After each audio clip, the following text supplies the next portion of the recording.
তো ইনক্লাইন্ড প্লেনের ব্যাপারটা এবার একটু দেখে নিই। ফ্রিকশনের ক্ষেত্রে যখন ইনক্লাইন্ড প্লেন ইউজ করা হয়, মানে বাংলায় যাকে আমরা নত তল বলি, সেই নত তল মানে আনত তল কোনো একটা অ্যাঙ্গেলে আনত থাকবে, হরাইজন্টাল ঠিক নয়, যেটা আনত থাকবে আলফা অ্যাঙ্গেলে, হরাইজন্টালের সাথে আলফা অ্যাঙ্গেল করে সেটা ইনক্লাইন্ড রয়েছে।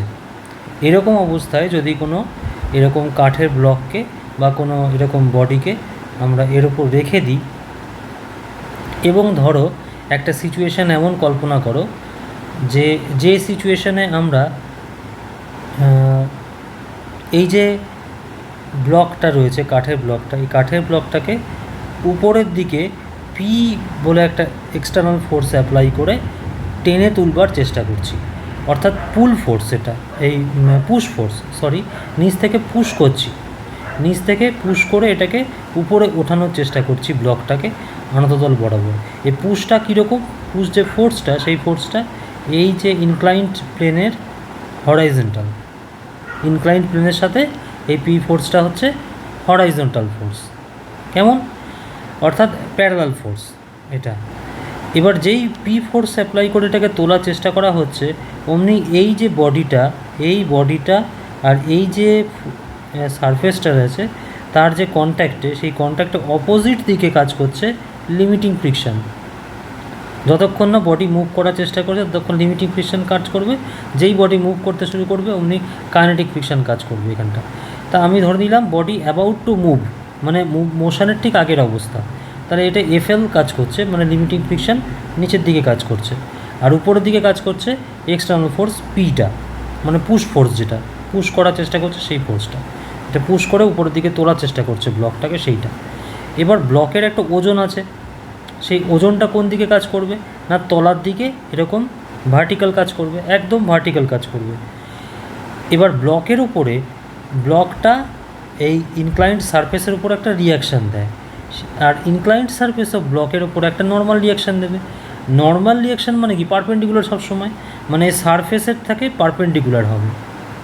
এই হচ্ছে সারফেস আমার, তার সাথে পারপেন্ডিকুলার থাকবে নর্মালটা। কেমন? নর্মালটা পারপেন্ডিকুলার। তাহলে এইখানে আমি নর্মাল যে রিয়াকশানটা, সেই রিয়াকশানটা এন এটা দিয়ে ডিনোট করছি, আর ডাব্লিউ দিয়ে ডিনোট করছি ওয়েটটাকে।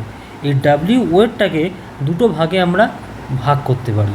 সেটা কীরকম? সেটা জানতে গেলে আমাকে আগে জ্যামিতিটা দেখে নিতে হবে। এখানে একটা জিওমেট্রিক ব্যাপার বোঝার আছে। দেখো, এই অ্যাঙ্গেলটা যদি আলফা হয়, তাহলে এই অ্যাঙ্গেলটা যদি 90 ডিগ্রি হয়, তাহলে এই অ্যাঙ্গেলটা কত হবে? 90 ডিগ্রি মাইনাস আলফা, কারণ টোটালটা 180 ডিগ্রি মাইনাস, টোটালটা হচ্ছে 180 ডিগ্রি।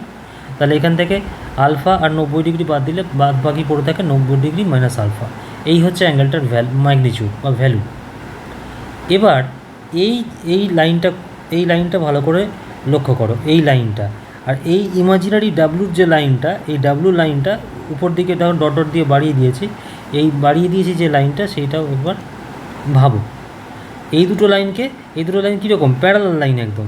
এই দুটো লাইনকে আমি এরকম করে এঁকেছি, পাশের ফিগারটা দেখো, এইটা আর এইটা প্যারালাল। এইটা হচ্ছে তাদেরকে ছেদ করছে, তাদেরকে ক্রস করে দিচ্ছে, এই দুটো প্যারালাল লাইনকে এটা ছেদ করছে।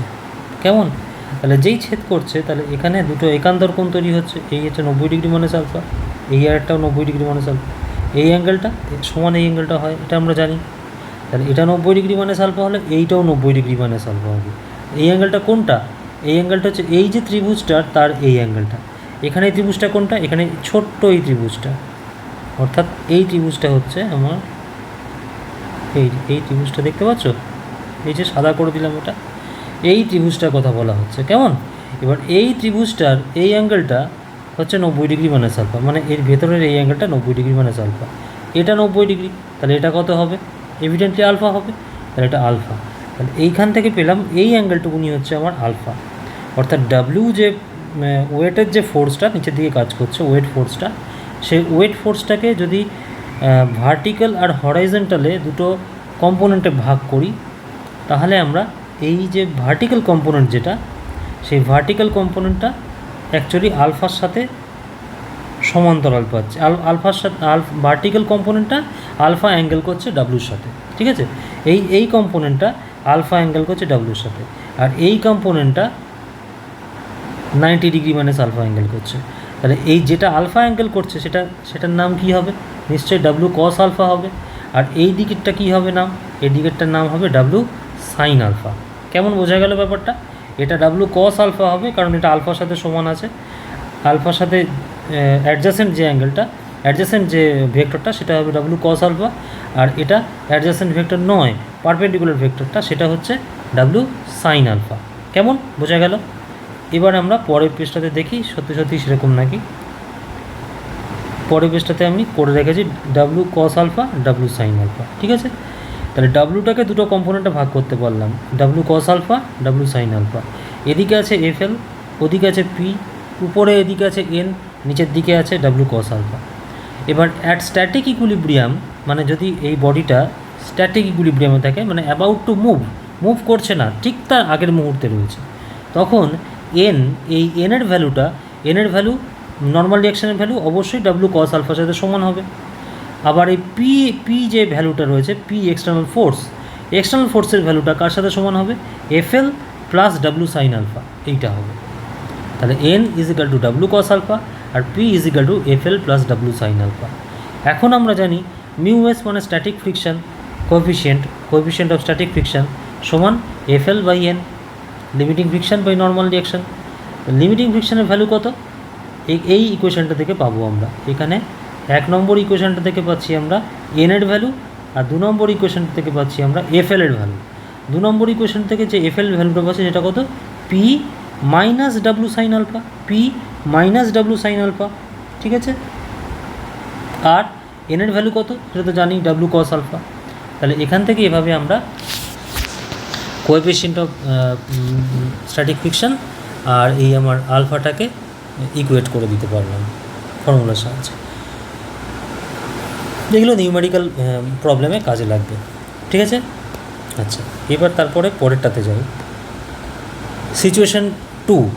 সিচুয়েশন 2তে দেখো, এখানে আমি কোনো এক্সটার্নাল ফোর্স অ্যাপ্লাই করছি না, জাস্ট এই ব্লকটাকে রেখে দিয়েছি এই নততলের ওপরে, এবং অ্যাঙ্গেলটা এমন করা আছে যাতে করে এটা গড়িয়ে পড়ার ঠিক আগের মুহূর্তে থাকে, নিচের দিকে গড়িয়ে পড়ার ঠিক আগের মুহূর্তে এটা থাকে। তাহলে এইটা নিচের দিকে গড়িয়ে পড়ার ঠিক আগের মুহূর্তে মানে এদিক বরাবর কে কাজ করবে?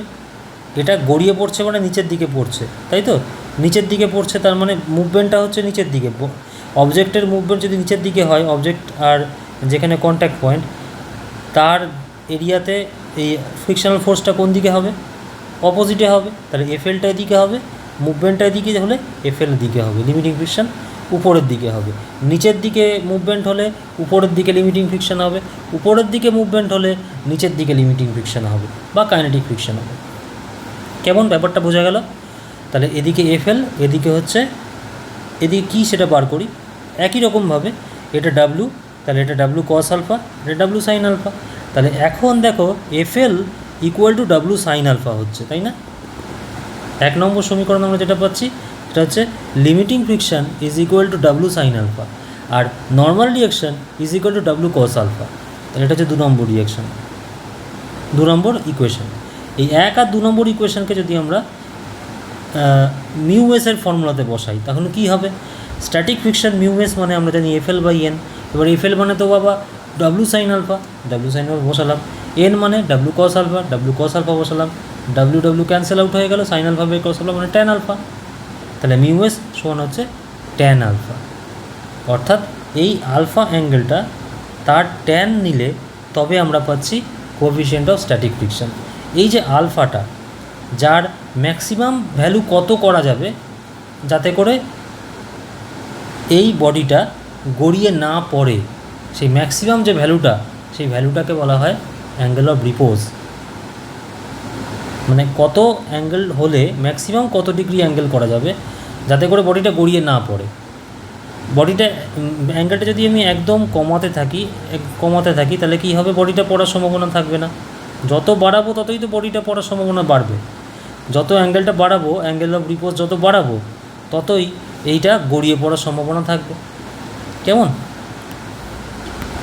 তাহলে আমার ডেফিনেশনটা কী হবে? Alpha is that special angle of the inclined plane for which a body begins to slide down along the inclined plane. Alpha হচ্ছে সেই স্পেশাল অ্যাঙ্গেল ইনক্লাইন প্লেনটার, যেটার জন্য আমার এই একটা বডি এই আমার ইনক্লাইন প্লেন বরাবর স্লাইড ডাউন করতে শুরু করে। ঠিক আছে, এইটা হচ্ছে আলফা, অ্যাঙ্গেল অফ রিপোজ।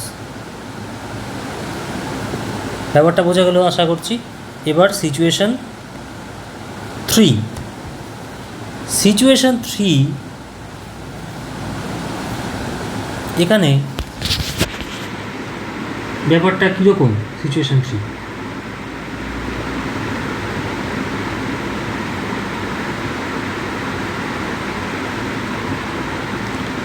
এখানে pulling force P makes an angle beta to the inclined surface. অর্থাৎ পুলিং ফোর্স কোনটা? এইটা হচ্ছে পুলিং ফোর্স, পুল করছে, মানে উপরের দিক থেকে কেউ এই ব্লকটাকে টানছে। আগের একদম প্রথম সিচুয়েশানটাতে পুশ করছিলাম, দ্বিতীয় সিচুয়েশানটাতে পড়তে দিয়েছিলাম এটাকে, তৃতীয় সিচুয়েশানে আমি উপরের দিকে উঠে গেলাম, উপরে উঠে এটাকে টানতে শুরু করলাম। কিন্তু এই টানটা আমি আর horizontal to the inclined surface টানছি না, ইনক্লাইন্ড সারফেসের সাথে প্যারালাল টানছি না, ইনক্লাইন্ড সারফেসের সাথে একটা অ্যাঙ্গেল করে টানছি। সেই অ্যাঙ্গেলটা কত না? বিটা অ্যাঙ্গেল করে টানছি, বিটা অ্যাঙ্গেলে পি ফোর্স দিয়ে টানছি। তাহলে এবার আমাকে যদি বলে মিউএস বার করতে, তাহলে কীভাবে বার করবো? খুব সোজা, এই পিটাকে এই হরিজন্টাল আর ভার্টিক্যালে ভেঙে দাও, বিটা অ্যাঙ্গেল করে টানছি, তেমন এটা নিশ্চয়ই পি কস বিটা হবে, এটা পি কস বিটা হবে। বিটার সাথে অ্যাডজাসেন্ট যে কম্পোনেন্টটা সেটা হবে পি কস বিটা, আর যেটা অ্যাডজাসেন্ট নয় সেটা হবে পি সাইন বিটা। বাদ বাকি সব তো একই থাকলো, এন এদিকেই কাজ করছে, যেদিকে পি সাইন বিটা সেদিকে এন কাজ করছে, আর তার অপোজিটে ডাব্লু কস আলফা কাজ করছে।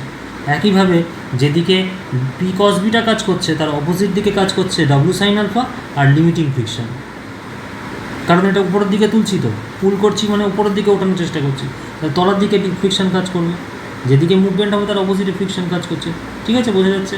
তাহলে এখানে দুটো ইকুয়েশন পেলাম, একটা হচ্ছে N plus P sine beta, যেহেতু একই দিকে আছে, সমান ডাব্লু কস আলফা। ঠিক আছে, N plus P sine beta সমান ডাব্লু কস আলফা। দ্বিতীয় ইকুয়েশনটা কি? পি কস বিটা, এদিকে পি কস বিটা, আর কিছু আছে এদিকে? আর কিছু নেই। এদিকে নিচের দিকটাতে ডাব্লু সাইন আলফা আছে আর এফএল আছে, তাহলে FL plus W sine alpha, এটা হচ্ছে 2 নম্বর ইকুয়েশন। আবার এখানে একইভাবে মিউএস সমান এফএল বাই এন, এফএলের ভ্যালু বসাও। এফএল মানে হচ্ছে P cos beta minus W sine alpha, P cos beta minus W sine alpha. আর এন মানে কত? W cos alpha minus P sine beta, W cos alpha minus P sine beta. বেশ, এইভাবে problem two problem এই অ্যাপ্রোচগুলো পাল্টে যাবে আমাদের, এবং বিভিন্ন রকম ইকুয়েশন পাবো। সেই ইকুয়েশন সলভ করলে আমরা মিউ এসের ভ্যালু পেতে পারি বা পি এর ভ্যালু পেতে পারি, যেমন কোশ্চেনে চাইব। ঠিক আছে, এই হলো ফ্রিকশনের মোটামুটি থিওরি।